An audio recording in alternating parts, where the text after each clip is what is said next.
वसई तालुक्यातील उभरता सिने छायाचित्रकार तन्मय राजेंद्र वनमाळी वयाच्या 31व्या वर्षी रविवारी सायंकाळी अकस्मात निधन झाले आहे. त्यांच्या मागे आई, वडील आणि बहीण असा परिवार आहे. हिंदी आणि मराठी चित्रपटासाठी त्यांनी महेश लिमये यांच्या मार्गदर्शनाखाली छायाचित्रण केले होते. यात सरसेनापती हंबीरराव मोहिते, फुलवंती आणि आता येणारी फिल्म यासाठीही ते छायाचित्रण करत होते.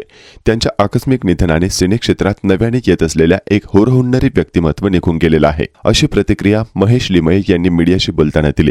तन्मय वनमाळी यांच्या निधनाचे वृत्त समजताच माजी आमदार हितेंद्र ठाकूर, क्षितिश ठाकूर, महापौर अजू पाटील, स्थायी समिती सभापती प्रवीण शेट्टी, माजी महापौर नारायण मानकर, माजी स्थायी समिती सभापती संदेश जाधव यांनी दुःख व्यक्त केले.